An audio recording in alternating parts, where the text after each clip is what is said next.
All right, welcome to Talking Shop. We are back at it, underway, grinding away. John chapter 21, 1 to 14. We are going to talk about, the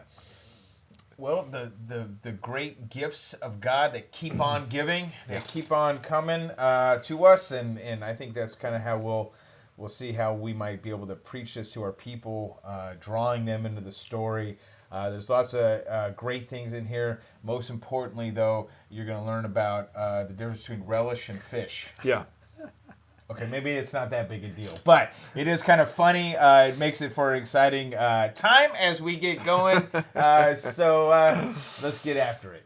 Have loved the evil way, spit out my Lord in every way, yet I'm still welcome. Okay, John 21, 1 through 14. After this is after showing up and letting Thomas poke his fingers around and his hands inside. Jesus revealed himself again to the disciples on the Sea of Tiberias. You know what else this is after before we go too much further? Yeah, sure. It's after that section in the previous chapter, John 20, verses 30 and 31, where at first reading you would think that might be the close of the book. For sure. Because that's where John says, Jesus did many other signs, but these are written that you may believe that he's the Christ, the Son of God, and by believing, have life in his name. Done. So we don't actually need this sign. We're just Move on. We're preaching. But, just as John has a prologue, here's an epilogue. Yeah. And it's like, there must be something in here, this next section we're about to work with, that he really wants his audience to see. And so we actually, when we were translating this, I think had a lot of fun because there's some funny things in it. Yeah, we got caught up in a lot of small things, which then started my mind. All right, so you can get caught up in a lot of the small things. What's the bigger things to preach on? Yeah. So hopefully we'll get there Hopefully and we'll get there. Right. not caught in the relish Relish the details. and the sons of So Zebedee. he reveals himself to them in this way. This is how he does it. And we get a list. Who's all hanging out at the Sea of Tiberias? Some of our favorite characters in John that have been previously mentioned. Right. Yeah. And some who don't get their names mentioned. Simon Peter, Thomas, Nathaniel. The one from Cana. The one from Cana, Galilee, not the other one. Yeah. And the those of Zebedee. So that'd be James and John, obviously. And then two others. It's the funniest, you've named everyone else. Why not? It's the Professor and Marianne from Gilligan's Island. Yeah. And as you said, the amount of words it takes up to do the Greek statement on that two others, right? Would have and been it's shorter. And out of the disciples, two. Okay, but you know what I another like two. about this? I mean, homiletically, you could leverage that. You could say, you can insert your name and mine in those two unnamed ones. That's you and me. Well, this is true of all of the characters, actually. So the way that John sets up his gospel is that you can see yourself as Philip. You can see yourself as Nathaniel. You can see yourself as the disciple whom Jesus loved. You can see... And so, yes, there is always this kind of perspective where John is drawing you into the story and he's sticking you in there. And so this epilogue is for you and me, too. Yeah. Yeah. So we're all going fishing. I guess. Nice. Yeah. Sweet. So Simon Peter says to him, hey, guys, I'm going fishing. And, I think, you can probably have fun with that actually in a sermon. And preaching this 2 weeks after Easter, you've had the big celebration. It's kind of a joyous time anyway in the church here. Right. And it's kind of like, this is what they did before. What do we do now? Yeah, they were fishermen to start with. Right. And he's kind of like, well, I guess we'll go fishing. I think it's a different gospel, but in Luke's gospel, the birth narrative of our Lord, where the shepherds tending their flocks by night, like they go, they see the thing, they worship, then they go back to their sheep. And it's like, and I've preached on that before, where it's like, hey, the end of the day, like they go back to their vocation, but they go differently than they did. Yeah, when that's a they good were point. first I like saved. that. But here, what we find is they're not going to be able to go back to that profession. Yeah. Like they start to, Right. And then Jesus now has a hold of them in a He says, different no, way. you're catching, from now on, you'll catch men. Yeah, which Reinforcing is that. yes, right. Yeah. So they're I'm going fishing. This is what they do. The rest of them go. That's a great idea. That's a great idea. Why not? Why Even not? the two that aren't named. Yeah, even Nathaniel of Cana in Galilee, who would not have been a fisherman by any stretch of the imagination. It could have been another son of Zebedee and another Nathan, not from Cana. They're like, yeah, let's go fishing. One of the 3 James that's mentioned in the other list. Yes. So go out of the boat, and they stay overnight on the sea. So they go out late. They don't catch anything all they night. fish. No luck. So they try to go back to their previous profession, at least most of them. That was their previous profession. And they're not having any success at it. Nope. And just as the day is breaking... Where have we heard that phrase before? All right. Jesus shows up. Right? On the shore in, not full daylight yet, as day was just breaking. Right. But the first time they're witnessing the resurrected Christ outside of an inner room. Okay, yeah, we did talk about that a bit, that this isn't, he's appeared twice in that room, and now they're outside, they're on the sea, and there he is. Curious, I think you could do a lot with just the words that Jesus says. At first he calls them children, which is kind of striking, right? It's also one of the favorite words for John in his use of talking to the congregation. So if you go to his letters, he's always addressing those whom he's writing to as children. Children, that's right. So again, drawing us into the story, right? Right. And so, you know, it's again, I think that's a powerful thing. He calls them his children, or children in general. Do you have any fish? And this is where we laughed and had a good, because in the Greek, the word here is, we're really going to do this, huh? It's not your, All right. We should at least say it's worth some fun anyway. You're not going to preach on it. No, please don't. But please don't. The word here that is usually just translated fish is not your normal fish. It's although you could title your sermon, "Do you have any Grey Poupon?" But anyway, that's it's not the normal word for fish. It's not even the second normal word for fish. It's actually the word for relish. Yes. Something spread on bread. And it's very vague. And only time it's used in all of the New Testament. And we tried to keep it as relish going through the whole translation.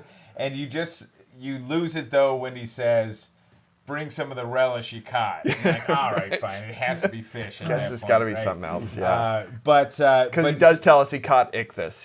They caught fish. Yes. Yeah, so it's a weird thing. I don't know. This section's kind of weird, I guess. There's a lot of odd things. But, That's true. But you get that there, have you caught any fish? Basically, do you have any food out there, right? Yeah. And the answer, no, right? We didn't. Nope. Yeah. Bummer. And Jesus does something, again, very familiar. Yeah, this is Luke, right? Yeah. Where they're out all night and have caught nothing. And he says, throw your nets on the other side of the boat. And in that story, and again, all those Gospels have already been written by the time that John does. So I can guarantee you that John is bringing to light those other stories, right? So. He's alluding to those other things. So, yeah, that's the one where then Peter says, we've done it, but because you say so, we'll do it. And so they throw their net on the other side. And it's where Peter has that moment. I remember when we translated that, we talked about that, like that Isaiah in the throne room of God moment, like falls down. Depart from me. Yes. For I'm a sinner, right? Like he realizes for a moment who this is in the boat with him. Yeah. Right. And to contrast that, in this passage, Peter doesn't say, "Depart from me, Lord." It's it's the Lord. Let's go Rushes the other to way. him. Yeah. Instead, now he's going to him. You have very another good. you have That's another good. juxtaposition in that one. The nets were so full that they began to break and the boat Yeah. began Here to they don't sink. And break. Yeah. here Yeah. you've got a note by John that says, "And even though it was so many fish, the nets did not break." And so you've got John kind of going. That could be a fun. So I mean, You could, You're, yeah. some of our professors would probably get mad because you'd be mixing gospels, right? Stories, but that could be a fun, Yeah. like, kind of. Yeah. Character study. What does Easter bring to the reality Yeah, of like the work? you had this one because you got Yeah. that separation, get away from me kind of thing. Yeah. You have the nets breaking. Here now, the nets are holding everything. Right. He's rushing You're to being his drawn to him. Lord. Yeah. I think we He's should like- allow that you because can we're in kinda- year C yeah, anyway. yeah, we're in I Luke's think that's gospel. So good. again, That's a good I think one. one of our professors would say, exegetically, homiletically, you could get away with it. Yeah, you get away with this So, in preaching. yeah. So no, they don't have fish. Cast it on the right side, he says, and you'll find some, right? Yeah. And it's just like that other story. It's the craziest thing, right? Yeah, it really is. Jesus goes, well, did you try over there? And you're like, yeah, no, look, this is what we do. This is what we This do. is our thing. Yeah. Yeah. So they cast it, and they're not able to haul it in because of the quantity of fish, Yeah. right? Yep. Amazing, miraculous catch of fish again. Yep. And then the disciple whom Jesus loved. I would say last appearance, but it's actually the second to last appearance because then he's also following Peter Yeah, he is. and Right. Jesus And a little later. Mike was cueing in that he thought John here is trying to knock Peter down a rung. or Just two. a little. It's like because he His makes loving sure everyone brothers. knows. Yep. I got to the tomb first. I was faster, Uh-huh. And then here Yeah. he's like, "Hey, dummy! I come on, recognize don't you know who him. that is? You don't. right?" I know. Who it is. So he says to Peter, "It is the Lord," and this is that point that Mike was making. Immediately, Peter doesn't waste any time now. Yeah. Right. He Yeah. was fishing naked apparently, Yes. Yes. and now he robes himself. Right. Yep. And that, to me, if you want to go even bigger contextually, Jesus is God in the flesh, Yeah. Yeah. calling out to a naked man. Oh. Dang. What does that remind Well, and you've got another reversal again going here on the Gospels, it. right? This is the young man in the garden who flees Oh, that's naked, Mark's gospel, yeah. right? Yes. And now you've got Jesus appearing and reclothing his disciples, right? Yeah. And so, Right. I mean, yeah, there's Things there's are lots of different. fun. So but I like your Resurrection was a game I like changer. your naked calling out to naked Yeah. man. That's Yeah. that's a good one. And so, so he swims to shore. We realize that's a pretty decent swim, actually. Yeah. Yeah. Triathlete. 100 yards off. Yep. The other guys are probably a little miffed that they had to then Yeah, they're row down an oar. dragging this net full of all these fish. 153 of them. To be 153 exact. of them. That's why one of the unnamed disciples must have been Matthew, the accountant. I got this. I'll just eyeball it. That's 153. That's the 153. Yeah. Dragging it in. They're bringing the boat in.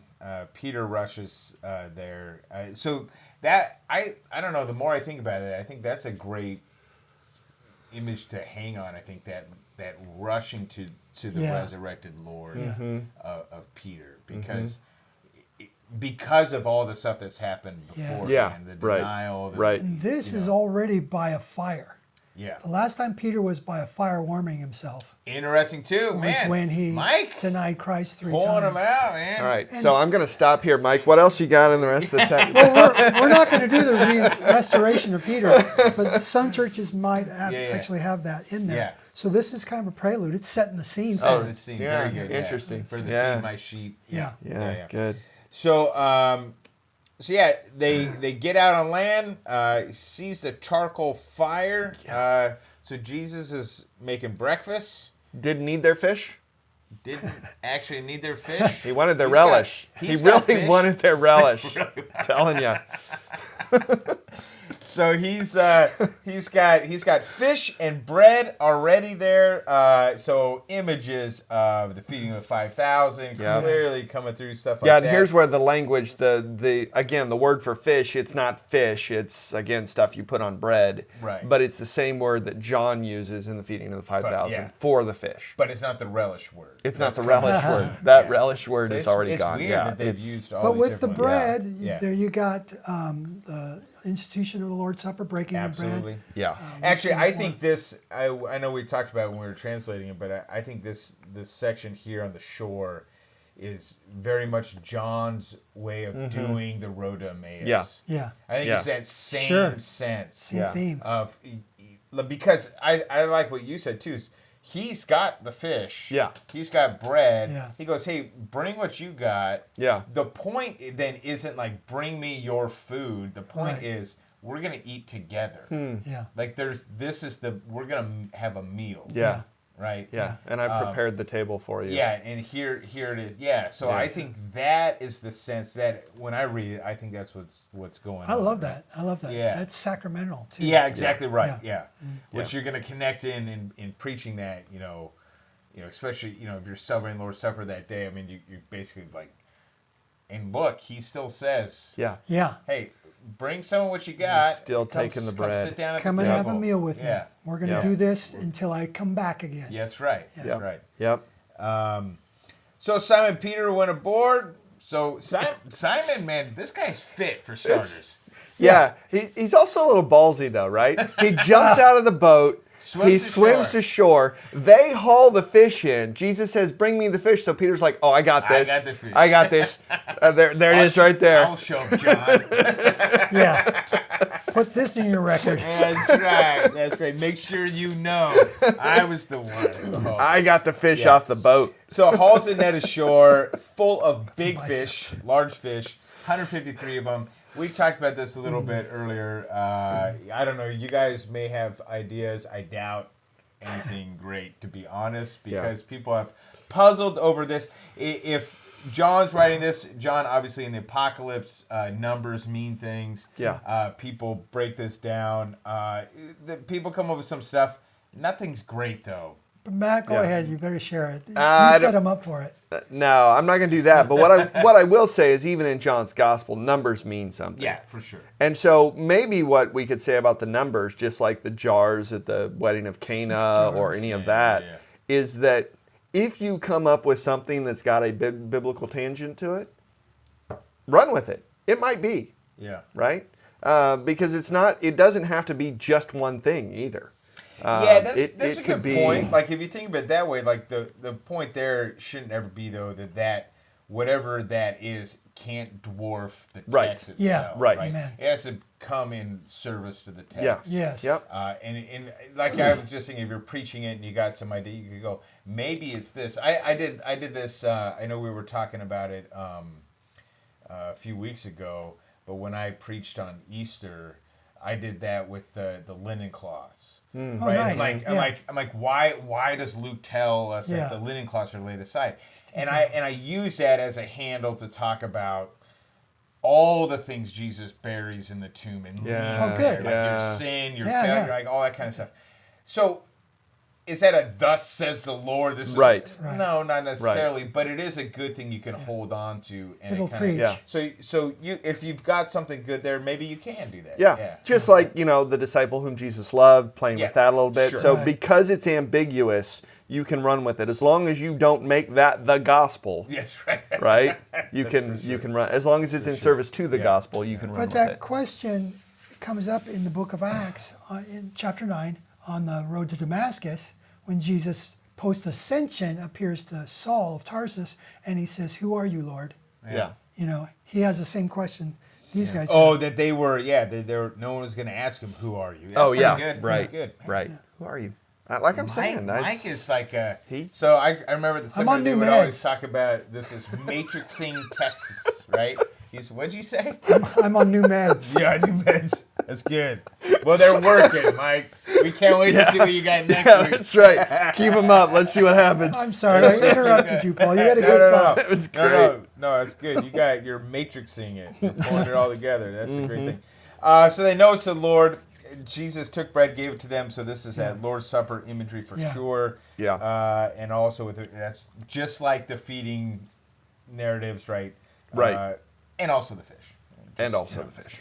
And this was the third time that Jesus would reveal to his disciples after he was raised from the dead. Yeah. Wow. Boom. And that's a word for epiphany, revealed. Yeah. The epiphany that And, he was. Yeah, 3 times. 3's a big number too. Sure. Mm-hmm. So, yeah, again, there's there's a lot you could focus on. I had to ask my question, what would I draw onto? And I think we've spoken about it, but just to kind of to bring it home, that idea that even in our work and even in our labors, that God does bless, right? Just as he blesses them catching the fish, that he's still preparing that meal for us, that he's still going before us and doing the work that's needed in order to bring us what he desires. And so he still invites us to come. That's great. And to enjoy that. And it's not always recognizable, right? We don't recognize him in the body and the blood. We don't recognize him in the waters of baptism. But we know it's him. Yeah. Right. Yeah. We know it's him. We have his word.